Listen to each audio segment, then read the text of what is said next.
Thanks for logging on to myfoxhurricane.com. Everything's still very quiet across the tropical Atlantic. You look way out towards Africa, we continue to see just a lot of that dry Saharan dust working its way off the continent. So you look at the tropical waves and there just is not much going on with those. And then that wider view over the Atlantic basin, just kind of looking at this in a different way. We're looking at the water vapor imagery. So we're looking at where there's areas of dry air. And what you look at here and what you're seeing is just really a lot of dry air across the Atlantic basin. So where we have that dry air, we also have large areas of strong winds. So you look right off the coastline, right where a lot of these tropical waves are working their way off the coast of Africa, and you're seeing some of these strong winds in the atmosphere. So we have that wind shear. So we've got a lot of things that are going against anything developing right now. That's why we were just going to continue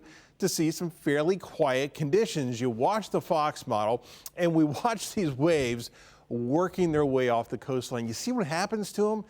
Yeah, they just kind of fall apart because they're moving into some of this dry air. They're moving in to these areas of that stronger wind shear. So for the time being, over the next, say, 5 to 7 days, there's just really no sign that we're going to see anything substantial happening with any of these tropical waves. Now we're heading towards the peak of the season, and eventually things are going to come together where we're going to start to see plenty of moisture, lower winds, and we will start to see some of these waves looking a lot more impressive, and we're going to start to see some of that activity.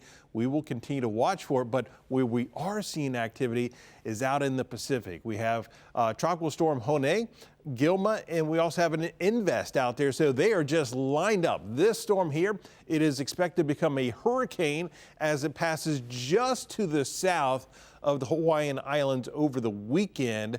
They could be looking at some tropical storm force winds, but on top of that, it should be close enough to them that they should get some pretty good rains from this, especially across the Big Island on that windward side, 6 to 8 inches of rain. So there's obviously a lot of flooding concerns with this as it works its way through. So we're going to watch this out in the Pacific, but as far as the Atlantic is concerned, things are quiet. We'll keep you updated right here on myfoxhurricane.com.